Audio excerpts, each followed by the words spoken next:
capítulo donde se cuenta la agradable historia del mozo de mulas con otros extraños acaecimientos en la venta sucedidos. Marinero soy de amor, y en su piélago profundo navego sin esperanza de llegar a puerto alguno. Siguiendo voy a una estrella que desde lejos descubro, más bella y resplandeciente que cuantas vio Palinuro. Yo no sé a dónde me guía, y así navego confuso, el alma a mirarla atenta, cuidadosa y con descuido. Recatos impertinentes, honestidad contra el uso, son nubes que me la encubren, cuando más verla procuro. Oh clara y luciente estrella, en cuya lumbre me apuro. Al punto que te me encubras, será de mi muerte el punto. Llegando el que cantaba a este punto, le pareció a Dorotea que no sería bien que dejase Clara de oír una tan buena voz, y así, moviéndola a una y a otra parte, la despertó diciéndole: perdóname, niña, que te despierto, pues lo hago porque gustes de oír la mejor voz que quizá habrás oído en toda tu vida. Clara despertó toda soñolienta, y de la primera vez no entendió lo que Dorotea le decía, y, volviéndoselo a preguntar, ella se lo volvió a decir, por lo cual estuvo atenta Clara.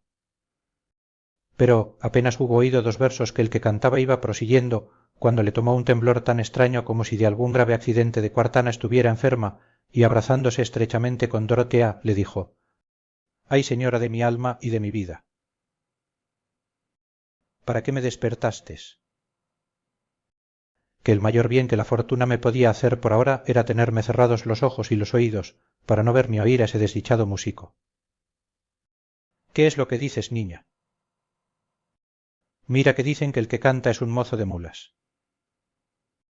No es sino señor de lugares, respondió Clara, y el que le tiene en mi alma con tanta seguridad que si él no quiere dejalle, no le será quitado eternamente. Admirada quedó Dorotea de las sentidas razones de la muchacha, pareciéndole que se aventajaban en mucho a la discreción que sus pocos años prometían, y así le dijo: habláis de modo, señora Clara, que no puedo entenderos. Declaraos más y decidme qué es lo que decís de alma y de lugares, y de este músico, cuya voz tan inquieta os tiene. Pero no me digáis nada por ahora, que no quiero perder, por acudir a vuestro sobresalto, el gusto que recibo de oír al que canta, que me parece que con nuevos versos y nuevo tono torna su canto. Sea en buen hora, respondió Clara. Y por no oílle, se tapó con las manos entrambos oídos, de lo que también se admiró Dorotea, la cual, estando atenta a lo que se cantaba, vio que proseguían en esta manera: dulce esperanza mía, que rompiendo imposibles y malezas, sigues firme la vía que tú mesma te finges y aderezas, no te desmaye el verte, a cada paso junto al de tu muerte. No alcanzan perezosos, honrados triunfos ni vitoria alguna, ni pueden ser dichosos los que, no contrastando a la fortuna, entregan desvalidos al ocio blando todos los sentidos. Que amor sus glorias venda, caras es gran razón y estrato justo, pues no hay más rica prenda que la que se quilata por su gusto, y es cosa manifiesta que no es de estima lo que poco cuesta. Amorosas porfías, tal vez alcanzan imposibles cosas, y ansí, aunque con las mías, sigo de amor las más dificultosas, no por eso recelo de no alcanzar desde la tierra el cielo. Aquí dio fin la voz y principio a nuevos sollozos Clara. Todo lo cual encendía el deseo de Dorotea, que deseaba saber la causa de tan suave canto y de tan triste lloro. Y así le volvió a preguntar qué era lo que le quería decir denantes. Entonces Clara, temerosa de que Luscinda no la oyese, abrazando estrechamente a Dorotea, puso su boca tan junto del oído de Dorotea que seguramente podía hablar sin ser de otro sentida, y así le dijo: este que canta, señora mía, es un hijo de un caballero natural del reino de Aragón, señor de 2 lugares, el cual vivía frontero de la casa de mi padre en la corte, y aunque mi padre tenía las ventanas de su casa con lienzos en el invierno y celosías en el verano, yo no sé lo que fue ni lo que no, que este caballero, que andaba al estudio, me vio ni sé si en la iglesia o en otra parte. Finalmente él se enamoró de mí y me lo dio a entender desde las ventanas de su casa con tantas señas y con tantas lágrimas que yo le hube de creer y aun querer sin saber lo que me quería. Entre las señas que me hacía era una de juntarse la una mano con la otra, dándome a entender que se casaría conmigo, y aunque yo me holgaría mucho de que ansí fuera, como sola y sin madre, no sabía con quién comunicallo, y así lo dejé estar sin dalle otro favor si no era, cuando estaba mi padre fuera de casa y el suyo también, alzar un poco el lienzo o la celosía y dejarme ver toda, de lo que él hacía tanta fiesta, que daba señales de volverse loco. Llegóse en esto el tiempo de la partida de mi padre, la cual él supo, y no de mí, pues nunca pude decírselo. Cayó malo, a lo que yo entiendo, de pesadumbre, y así, el día que nos partimos nunca pude verle para despedirme dél, siquiera con los ojos. Pero, a cabo de 2 días que caminábamos, al entrar de una posada, en un lugar una jornada de aquí, le vi a la puerta del mesón, puesto en hábito de mozo de mulas, tan al natural que si yo no le trujera tan retratado en mi alma fuera imposible conocelle. Conocíle, admiréme y alegréme, él me miró a hurto de mi padre, de quien él siempre se esconde cuando atraviesa por delante de mí en los caminos y en las posadas do llegamos, y como yo sé quién es, y considero que por amor de mí viene a pie y con tanto trabajo, muérome de pesadumbre, y a donde él pone los pies pongo yo los ojos. No sé con qué intención viene, ni cómo ha podido escaparse de su padre, que le quiere extraordinariamente, porque no tiene otro heredero, y porque él lo merece, como lo verá vuestra merced cuando le vea. Y más les he decir, que todo aquello que canta lo saca de su cabeza, que he oído decir que es muy gran estudiante y poeta. Y hay más, que cada vez que le veo o le oigo cantar, tiemblo toda y me sobresalto, temerosa de que mi padre le conozca y venga en conocimiento de nuestros deseos. En mi vida le he hablado palabra, y con todo eso le quiero de manera que no he de poder vivir sin él. Esto es, señora mía, todo lo que os puedo decir de este músico, cuya voz tanto os ha contentado, que en sola ella echaréis bien de ver que no es mozo de mulas, como decís, sino señor de almas y lugares, como yo os he dicho. No digáis más, señora doña Clara, dijo a esta sazón Dorotea, y esto, besándola 1000 veces, no digáis más, digo, y esperad que venga el nuevo día, que yo espero en Dios de encaminar de manera vuestros negocios que tengan el felice fin que tan honestos principios merecen. Ay, señora, dijo doña Clara, ¿qué fin se puede esperar si su padre es tan principal y tan rico que le parecerá que aun yo no puedo ser criada de su hijo, cuanto más esposa? Pues casarme yo a hurto de mi padre no lo haré por cuanto hay en el mundo. No querría sino que este mozo se volviese y me dejase, quizá con novelle y con la gran distancia del camino que llevamos se me aliviaría la pena que ahora llevo, aunque sé decir que este remedio que me imagino me ha de aprovechar bien poco. No sé qué diablos ha sido esto, ni por dónde se ha entrado este amor que le tengo, siendo yo tan muchacha y él tan muchacho, que en verdad que creo que somos de una edad mesma, y que yo no tengo cumplidos 16 años, que para el día de San Miguel que vendrá dice mi padre que los cumplo. No pudo dejar de reírse Dorotea, oyendo cuán como niña hablaba doña Clara, a quien dijo: reposemos, señora, lo poco que creo queda de la noche, y amanecerá Dios y medraremos, o mal me andarán las manos. Sosegáronse con esto, y en toda la venta se guardaba un grande silencio, solamente no dormían la hija de la ventera y Maritornes, su criada, las cuales, como ya sabían el humor de que pecaba don Quijote y que estaba fuera de la venta armado y a caballo haciendo la guarda, determinaron las dos de hacelle alguna burla, o, a lo menos, de pasar un poco el tiempo oyéndole sus disparates. Es, pues, el caso que en toda la venta no había ventana que saliese al campo, sino un agujero de un pajar, por donde echaban la paja por de fuera. A este agujero se pusieron las dos semidoncellas y vieron que don Quijote estaba a caballo, recostado sobre su lanzón, dando de cuando en cuando tan dolientes y profundos suspiros que parecía que con cada uno se le arrancaba el alma. Y asimesmo oyeron que decía con voz blanda, regalada y amorosa: oh mi señora Dulcinea del Toboso, extremo de toda hermosura, fin y remate de la discreción, archivo del mejor donaire, depósito de la honestidad, y ultimadamente idea de todo lo provechoso, honesto y deleitable que hay en el mundo. ¿Y qué fará agora la tu merced? Si tendrás por ventura las mientes en tu cautivo caballero que a tantos peligros, por sólo servirte, de su voluntad ha querido ponerse. Dame tú nuevas della, oh luminaria de las 3 caras. Quizá con envidia de la suya la estás ahora mirando, que, o paseándose por alguna galería de sus suntuosos palacios, o ya puesta de pechos sobre algún balcón, está considerando cómo, salva su honestidad y grandeza, ha de amansar la tormenta que por ella este mi cuitado corazón padece, qué gloria ha de dar a mis penas, qué sosiego a mi cuidado y, finalmente, qué vida a mi muerte y qué premio a mis servicios. Y tú, Sol, que ya debes de estar apriesa ensillando tus caballos, por madrugar y salir a ver a mi señora, así como la veas, suplicóte que de mi parte la saludes, pero guárdate que al verla y saludarla no le des paz en el rostro, que tendré más celos de ti que tú los tuviste de aquella ligera ingrata que tanto te hizo sudar y correr por los llanos de Tesalia, o por las riberas de Peneo, que no me acuerdo bien por dónde corriste entonces celoso y enamorado. A este punto llegaba entonces don Quijote en su tan lastimero razonamiento, cuando la hija de la ventera le comenzó a cecear y a decirle: señor mío, lléguese acá la vuestra merced si es servido. A cuyas señas y voz volvió don Quijote la cabeza y vio a la luz de la luna, que entonces estaba en toda su claridad, cómo le llamaban del agujero que a él le pareció ventana, y aun con rejas doradas, como conviene que las tengan tan ricos castillos como él se imaginaba que era aquella venta, y luego en el instante se le representó en su loca imaginación que otra vez, como la pasada, la doncella fermosa, hija de la señora de aquel castillo, vencida de su amor, tornaba a solicitarle, y con este pensamiento, por no mostrarse descortés y desagradecido, volvió las riendas a Rocinante y se llegó al agujero, y así como vio a las dos mozas, dijo: lástima os tengo, fermosa señora, de que hayades puesto vuestras amorosas mientes en parte donde no es posible corresponderos conforme merece vuestro gran valor y gentileza, de lo que no debéis dar culpa a este miserable andante caballero, a quien tiene amor imposibilitado de poder entregar su voluntad a otra que aquella que, en el punto que sus ojos la vieron, la hizo señora absoluta de su alma.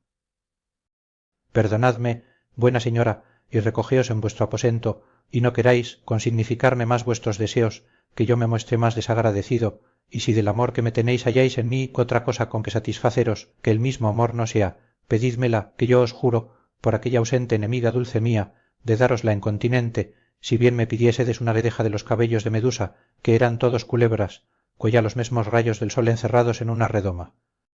No ha menester nada de eso, mi señora, señor caballero, dijo a este punto Maritornes. Pues qué ha menester, discreta dueña, vuestra señora, respondió don Quijote. Sólo una de vuestras hermosas manos, dijo Maritornes, por poder deshogar con ella el gran deseo que a este agujero la ha traído, tan a peligro de su honor que si su señor padre la hubiera sentido, la menor tajada della fuera la oreja.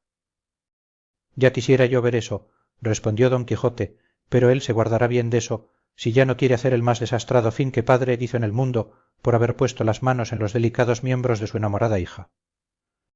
Parecióle a Maritornes que sin duda don Quijote daría la mano que le habían pedido, y proponiendo en su pensamiento lo que había de hacer, se bajó del agujero y se fue a la caballeriza, donde tomó el cabestro del jumento de Sancho Panza, y con mucha presteza se volvió a su agujero, a tiempo que don Quijote se había puesto de pies sobre la silla de Rocinante, por alcanzar a la ventana enrejada, donde se imaginaba estar la ferida doncella, y al darle la mano, dijo: tomad, señora, esa mano, o por mejor decir, ese verdugo de los malhechores del mundo, tomad esa mano, digo, a quien no ha tocado otra de mujer alguna, ni aun la de aquella que tiene entera posesión de todo mi cuerpo. No os la doy para que la beséis, sino para que miréis la contestura de sus nervios, la trabazón de sus músculos, la anchura y espaciosidad de sus venas, de donde sacaréis qué tal debe de ser la fuerza del brazo que tal mano tiene. Ahora lo veremos, dijo Maritornes. Y haciendo una lazada corrediza al cabestro, se la echó a la muñeca y, bajándose del agujero, ató lo que quedaba al cerrojo de la puerta del pajar muy fuertemente. Don Quijote, que sintió la aspereza del cordel en su muñeca, dijo: más parece que vuestra merced me raya que no que me regala la mano, no la tratéis tan mal, pues ella no tiene la culpa del mal que mi voluntad os hace, ni es bien que en tan poca parte vendéis el todo de vuestro enojo. Mirad que quien quiere bien no se venga tan mal. Pero todas estas razones de don Quijote ya no las escuchaba nadie, porque, así como Maritornes le ató, ella y la otra se fueron, muertas de risa, y le dejaron asido de manera que fue imposible soltarse. Estaba, pues como se ha dicho, de pies sobre Rocinante, metido todo el brazo por el agujero y atado de la muñeca, y al cerrojo de la puerta, con grandísimo temor y cuidado, que si Rocinante se desviaba a un cabo u a otro, había de quedar colgado del brazo, y así no osaba hacer movimiento alguno, puesto que de la paciencia y quietud de Rocinante bien se podía esperar que estaría sin moverse un siglo entero. En resolución, viéndose don Quijote atado, y que ya las damas se habían ido, se dio a imaginar que todo aquello se hacía por vía de encantamento, como la vez pasada, cuando en aquel mesmo castillo le molió aquel moro encantado del arriero, y maldecía entre sí su poca discreción y discurso, pues, habiendo salido tan mal la vez primera de aquel castillo, se había aventurado a entrar en él la segunda, siendo advertimiento de caballeros andantes que cuando han probado una aventura y no salido bien con ella es señal que no está para ellos guardada sino para otros y así no tienen necesidad de probarla segunda vez. Con todo esto tiraba de su brazo por ver si podía soltarse, mas él estaba tan bien asido que todas sus pruebas fueron en vano. Bien es verdad que tiraba con tiento porque Rocinante no se moviese y, aunque él quisiera sentarse y ponerse en la silla, no podía sino estar en pie o arrancarse la mano.